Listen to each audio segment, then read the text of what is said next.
Bonjour, alors bienvenue à une autre capsule de Jésus nous parle aujourd'hui.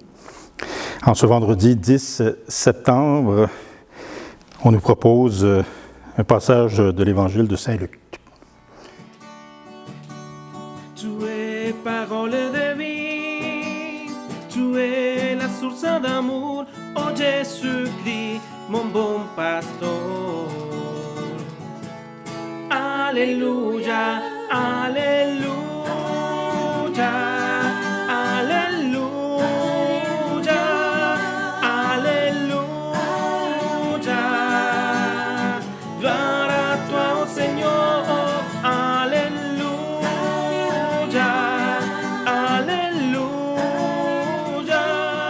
alléluia. Gloire à toi, oh Seigneur. En ce temps-là, Jésus disait à ses disciples en parabole, « Un aveugle peut-il guider un autre aveugle?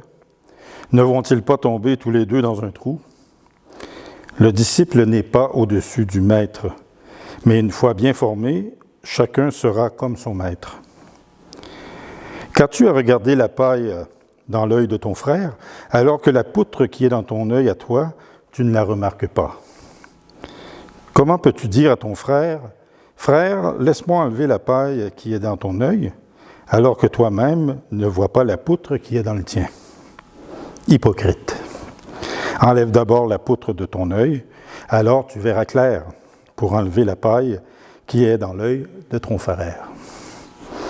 Acclamons cette parole de Dieu. Alléluia, alléluia. Gloire à toi, oh Seigneur. Alléluia, alléluia, alléluia. Gloire à toi, oh Seigneur. Alors la parole d'aujourd'hui, ce qui m'a... la phrase que j'ai retenue, le disciple n'est pas au-dessus du maître, mais une fois bien formé, chacun sera comme son maître. C'est difficile de former des maîtres, des femmes ou des hommes, en peu de temps. Et pourtant, nous sommes dans cette réalité plus que jamais comme Église locale, diocésaine et universelle. La pénurie de main-d'œuvre n'existe pas seulement en dehors de nos communautés, elle se fait fortement sentir aussi, sinon encore plus, dans nos familles paroissiales. Et l'heure n'est pas à chercher des coupables dans le passé, les années 60 ou le Concile Vatican II ou peu importe. L'heure n'est pas à chercher des faux prétextes dans les fermetures des églises en temps de pandémie. Nous sommes à une charnière dans notre propre foi et une charnière dans l'avenir de la structure humaine qu'est l'Église. Cette phrase est très intéressante. Chacun, une fois bien formé, chacun sera comme son maître. Est-ce que j'ai le goût de sortir de mon petit confort de simple disciple du dimanche pour devenir un apôtre qui se laisse former et devenir comme son maître? La question est de plus en plus fondamentale et elle nous interpelle de façon énorme, je dirais, dans le texte d'aujourd'hui. Il n'y a pas de bonne ou de mauvaise réponse, c'est pas là la question. Il y a la réponse que chacun et chacune veut bien donner en comprenant bien les conséquences.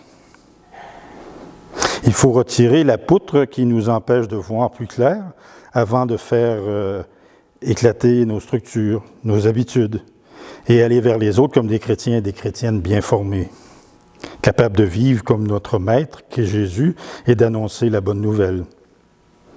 Cette bonne nouvelle, c'est qu'il est mort et qu'il est ressuscité pour que nous ayons la vie en abondance, comme l'écrit Saint Jean. Nous faisons partie du monde. Les adultes et les enfants que nous cherchons à rejoindre, avec qui nous voulons vivre la bonne nouvelle, sont nos frères, nos sœurs, nos enfants. Ce ne sont pas des étrangers.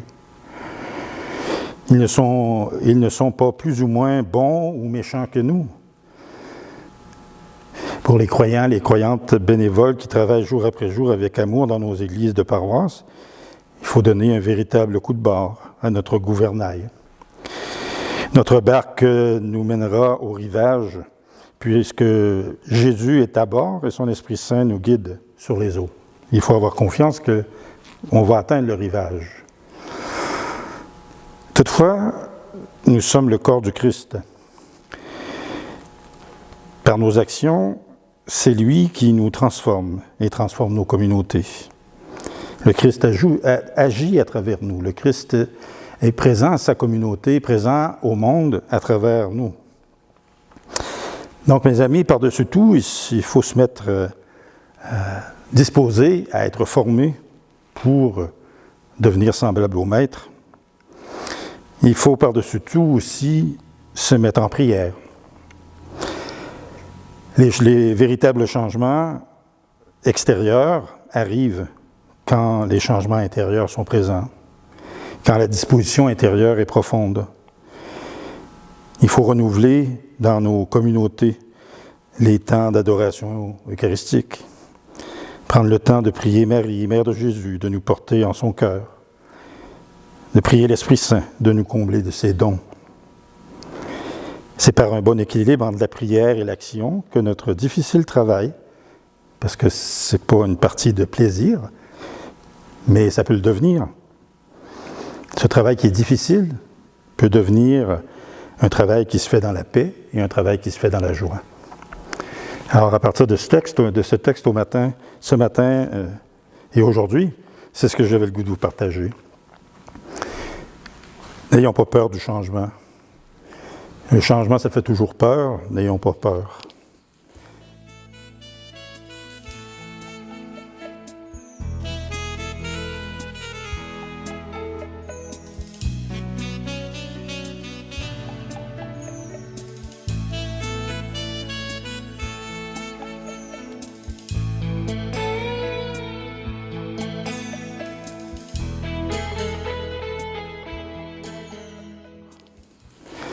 Et je demande au Seigneur de nous accompagner tous dans ces changements, de nous accompagner dans cette formation, de nous accompagner à nous transformer, à reconnaître qu'on a une poutre enlevée dans notre œil pour mieux se guider et guider les autres, voir la paille qui est dans l'œil de l'autre.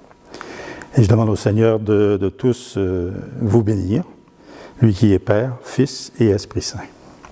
À la prochaine.